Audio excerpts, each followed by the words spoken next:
പോകുന്നത് ഒരു ഇളനീർ പുഡിങ്ങാണ്. ഇതിന് വേണ്ട ഇൻഗ്രീഡിയൻസ് എന്തെല്ലാമാണെന്ന് നമുക്ക് നോക്കാം. അതിന് വേണ്ടത് 1/2 ലിറ്റർ പാല്, ആവശ്യത്തിന് പഞ്ചസാര, അത് നമ്മുടെ ഇഷ്ടത്തിന് കൂട്ടിയും കുറച്ചുമൊക്കെ എടുക്കാം. പിന്നെ കരിക്ക്, കാഷ്യൂനട്ട്, ബദാം, മിൽക്ക് മെയ്ഡ്, പിന്നെ സേമിയ വേവിച്ചത് ഒരു ബൗള്, അത് ആവശ്യത്തിന് നമ്മുടെ ഇഷ്ടത്തിന് എടുക്കാം, കൂട്ടിയും കുറച്ചുമൊക്കെ എടുക്കാം. പിന്നെ കസ്റ്റാർഡ് പൗഡർ, അത് അന്നേരം നമ്മൾ ചേർക്കുമ്പോൾ ഞാൻ അതിൻ്റെ അളവ് പറയാം. പിന്നെ വേണ്ടത് കോൺഫ്ലവർ, പിന്നെ പിസ്താടെ ആ ഒരു ഫ്ലേവറുള്ള എസൻസ്. ഇത് ഇത്രയുമാണ് നമുക്ക് വേണ്ട ഇൻഗ്രീഡിയൻസ്. ഇതിന് നമുക്ക് എങ്ങനെയാണ് തയ്യാറാക്കി എടുക്കുന്നതെന്ന് നോക്കാം. ഞാനിനി ഈ ഒരു ഗ്ലാസിൻ്റെ അളവിൽ പാലെടുത്തിട്ട് ഈ കരിക്ക് അതുമായിട്ട് മിക്സിയിൽ അടിച്ച് എടുക്കാൻ പോവുകയാണ്. നമുക്കിനി അത് അടിച്ചെടുത്തതിന് ശേഷം കാണിക്കാം. ഞാനിത് മിക്സിയിൽ അടിച്ചെടുത്തതാണ്, കരിക്കും പാലും കൂടെ.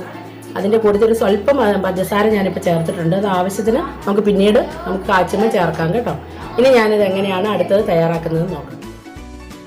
ഞാനിത് നമ്മുടെ ഫ്രൈ പാനിൻ്റെ പാത്രത്തിലേക്ക് ഈ കരിക്കും പാലും കൂടെ മിക്സ് ചെയ്യുകയും നമുക്ക് ഒരു ശക്കല ഒന്ന് നല്ലൊരു തിള വരണ്ട, പകുതി ഒരു തിളയാവുമ്പോൾ ഇത് ഓഫ് ചെയ്യാം.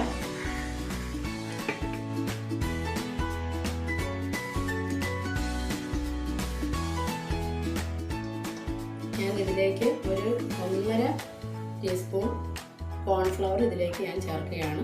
പാലിന് ഒരു തിക്നെസ് കിട്ടാൻ വേണ്ടിയിട്ടാണ്. നമ്മൾ വേറെ ഒന്നും ചൈന ഗ്രാസോ ജനാറ്റിനോ ഒന്നും നമ്മളിതിൽ ചേർക്കുന്നില്ല. ഇത് മാത്രമേ ഉള്ളൂ ഇതിന് വേണ്ടിയിട്ട് ഞാൻ ചേർക്കുന്നത്. ഇത് ഇനി നല്ല കുറുകി വരുമ്പോൾ നമുക്കിത് മാറ്റി വെച്ചിട്ട് അടുത്ത് എന്താണെന്നുള്ളത് അന്നേരം നമുക്ക് നോക്കാം.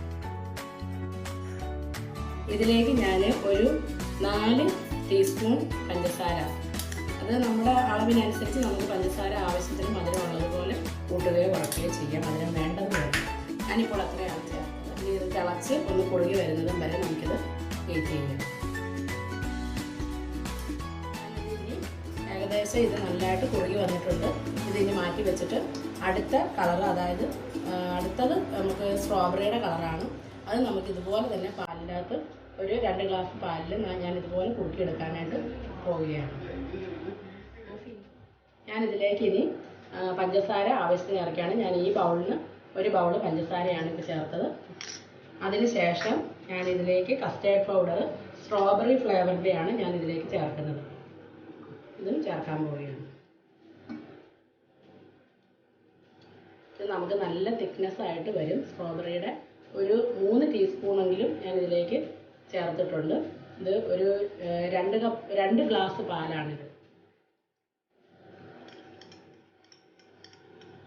ഇതിൻ്റെ ഒരു നിറം മാറി വരുന്ന വരെ നമുക്കിത്, നിറം കുറവാണെങ്കിൽ നമുക്ക് ശകലവും കൂടി ഇത് ചേർക്കാവുന്നതേ ഉള്ളൂ. ഞാനൊരു ലേശവും കൂടി ഇതിലേക്ക് ഇടുന്നുണ്ട്. സ്ട്രോബെറിയുടെ ഒരു നല്ലൊരു നിറം വരുന്ന രീതിയിൽ നമുക്ക് സെറ്റാക്കി എടുക്കാം. നമ്മുടെ പുഡിങ്ങിൻ്റെ രണ്ടാമത്തെ സ്റ്റെപ്പിലാണ് സ്ട്രോബെറിയുടെ ഇത് റെഡി ആയിട്ടുണ്ട്. ഇനി നമുക്കിത് ഗ്ലാസ്സിൽ എങ്ങനെയാണ് സെർവിങ് ഗ്ലാസ്സിലേക്ക് സെറ്റ് ചെയ്യുന്നതെന്ന് നോക്കാം.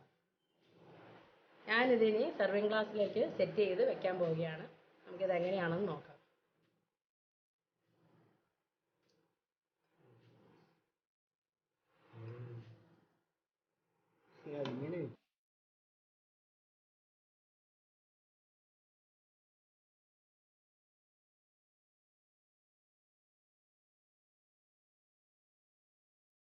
ഇനി നമുക്കിത് ഓരോ ഐറ്റം വീതം ഇതിലേക്ക് ഇടാം. ആദ്യമായി ഞാനിതിലേക്ക് ചെയ്യുന്നത് നമ്മുടെ സ്ട്രോബെറിയുടെ സെറ്റായതാണ്.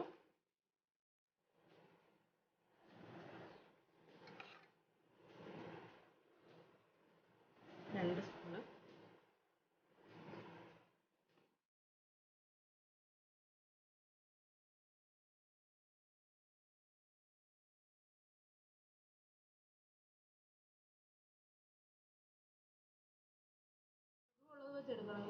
അടുത്തത് സേമിയ,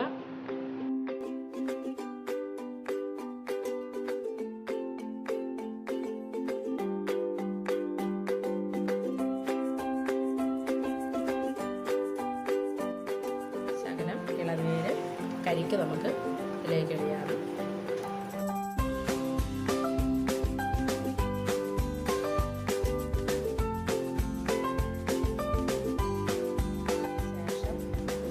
നട്ട്സ്, പിസ്ത,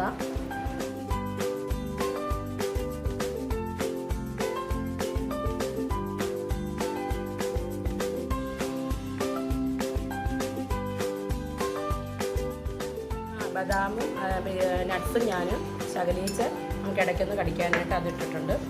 അതിനുശേഷം ഞാൻ ഇടാൻ പോകുന്നത് നമ്മുടെ മിൽക്ക് മെയ്ഡ് 1 സ്പൂണ്,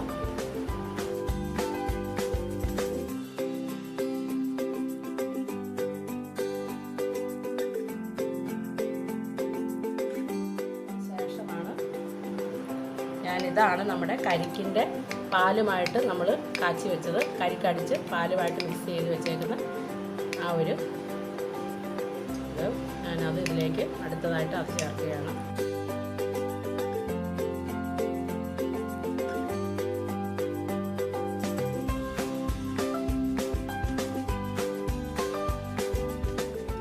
സേമിയ നമുക്ക് സ്വല്പം കൂടി നമുക്കിടാം.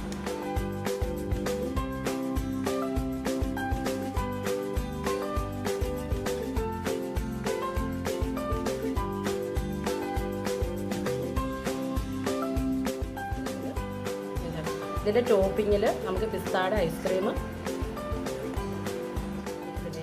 ഇനി ഞാൻ ഇതിൻ്റെ മുകളിൽ ഇളനീരിൻ്റെ ഇത് ക്രഷ് ചെയ്തത് വീണ്ടും ശകലം കൂടെ നമ്മളൊരു ഡെക്കറേഷന് വേണ്ടി ഇത് ചേർക്കുകയാണ്. അതിൻ്റെ മുകളിൽ നട്ട്സ് ബദാം എല്ലാം ശകലിച്ച് വീണ്ടും ചേർക്കുന്നുണ്ട്.